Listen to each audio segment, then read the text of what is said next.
Hello everyone, welcome to my channel dream success. आज हम इस वीडियो में हिस्ट्री का एक नया टॉपिक मौर्य वंश में सम्राट अशोक के बारे में स्टडी करेंगे। जैसा कि आपको पता है, यह टॉपिक यूपीट्रिपलएससी पेट सिलेबस में मेंशन है। तो चलिए इस टॉपिक के बारे में पढ़ते हैं। मौर्य साम्राज्य भारत के इतिहास में सबसे पहला बड़ा साम्राज्य था। यह प्राचीन भारत का एक शक्तिशाली और महान राजवंश था।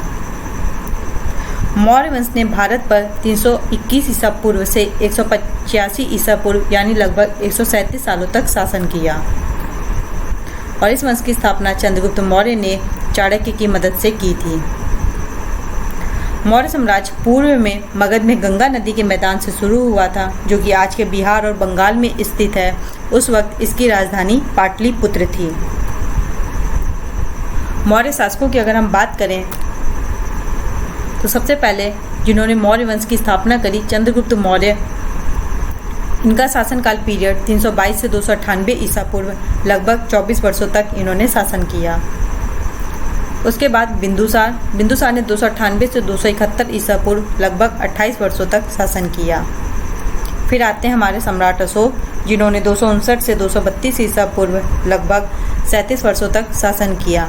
और हमें इस वीडियो में सम्राट अशोक के बारे में ही पढ़ना है। इसके बाद और भी शासक आए और सबसे अंतिम शासक थे हमारे बृहद्रथ, जिन्होंने 187 से 185 ईसा पूर्व सिर्फ 2 वर्षों तक शासन किया।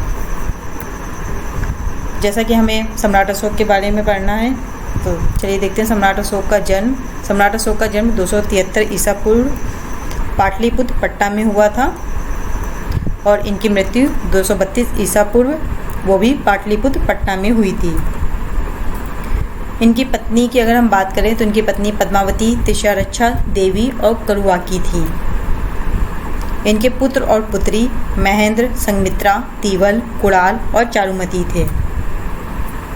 इनके पिता बिंदुसार और इनकी माता का नाम शुभदांगरी या रानी धर्मा था।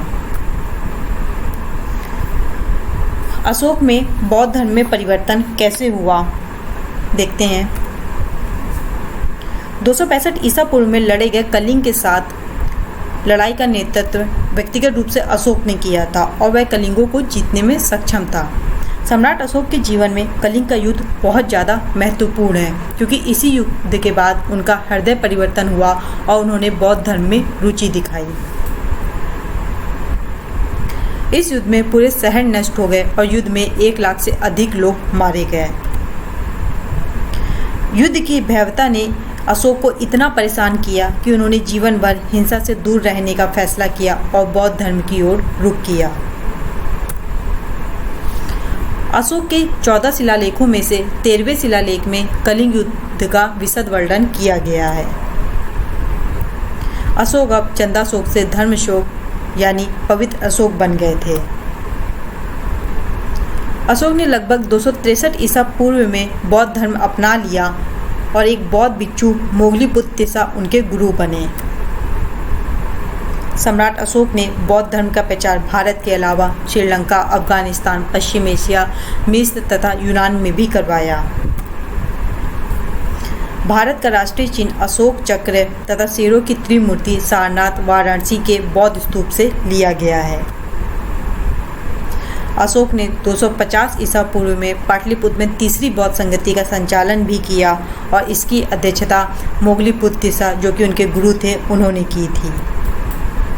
अशोक धर्म, या अगर हम अशोक का धर्म या अशोक के धर्म की बात करें कि उन्होंने अपने धर्म में क्या कहा, अशोक ने पितृ राजत्व के विचार की स्थापना की। अशोक ने अपनी सभी प्रजा को अपनी संतान माना और प्रजा के कल्याण की देखभाल करना राजा का कर्तव्य माना। अशोक ने अपने आदेशों के माध्यम से उन्होंने कहा कि सभी को माता पिता की सेवा करनी चाहिए, शिक्षकों का सम्मान करना चाहिए और अहिंसा और सच्चाई का अभ्यास करना चाहिए। उन्होंने सभी से पशुवध और बलि से बचने के लिए कहा। उन्होंने जानवरों, नौकरों और कैदियों के साथ मानवीय व्यवहार की व्याख्या की। उन्होंने सभी धर्मों के प्रति सहिष्णुता की वकालत की। उसने धम्म के माध्यम से विजय की मांग की, ना कि युद्ध से। उन्होंने बुद्ध के वचन को फैलाने के लिए विदेश में मिशन भेजे। विशेष रूप से उन्होंने अपने बेटे महिंदा और बेटी संघमित्रा को श्रीलंका भेजा और वो इस मिशन में कामयाब भी हुए। उन्होंने बौद्ध धर्म का श्रीलंका में प्रचार प्रसार किया। उनके अधिकांश शिलालेख पाली और प्राकृत में ब्राह्मी लिपि हमारी बाई से दाई लिखी जाती है, और कुछ उन्होंने खरोष्टी जो कि दाई से बाई लिखी जाती है, और अरामी लिपियों में भी लिखा। उनके जो शिलालेख लिखे गए हैं, ग्रीक में भी कुछ शिलालेख लिखे गए हैं, और भाषा स्तंभ के स्थान पर निर्भर करती है। स्तंभ जहाँ जहाँ उनके लगे हैं, तो जिस स्थान पे लगे हैं उस अकॉर्डिंग वहाँ जो भाषा बोली जाती है उस भाषा के हिसाब से इनके शिलालेख पे लिखा गया है। आगे देखते हैं अशोक के बारे में हमें कहाँ से पता चलता है, रिसोर्सेज और उनके स्रोत क्या हैं। सबसे पहले दो मुख्य स्रोत बौद्ध स्रोत और अशोक के शिलालेख हैं। अशोक के 14 शिलालेख। और जेम्स प्रिंसेप एक ब्रिटिश पुरातन और औपनिवेशिक प्रशासक अशोक के शिलालेखों को समझने वाले पहले व्यक्ति थे। अशोक के शिलालेख अराउंड 1784 के में मिले थे, लेकिन तब वो शिलालेख पढ़े नहीं गए क्योंकि उसमें जो लैंग्वेज लिखी गई थी, जैसा कि आपको पता है, वो ब्राह्मी लिपि या ग्रीक लिपि या फिर खरोष्टी लिपि में लिखे गए थे। उस टाइम पढ़े नहीं गए। उसके बाद जेम्स प्रिंसेप ने उनके शिलालेख को सबसे पहले पढ़ा। अशोक वदन 2वीं शताब्दी ईस्वी में लिखा गया और दीपवंश और महावंश जो कि श्रीलंकाई पाली इतिहास था, अशोक के बारे में अधिकांश जानकारी देते हैं। श्रीलंका की ये दीपवंश और महावंश। तो अशोक का जैसे कि आपको पता है कि इन्होंने कलिंग का युद्ध इनके लिए सबसे ज़्यादा महत्वपूर्ण रहा है। उस युद्ध के बाद से पहले ये क्रूरता के लिए और निर्दयता के लिए जाने जाते थे।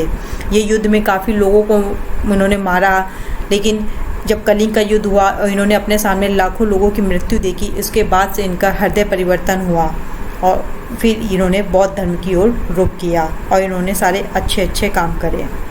तो यहाँ से अशोक का चैप्टर ख़त्म होता है, सम्राट अशोक का। तो thank you guys for watching this video and please subscribe my channel and also like and share this video. Thank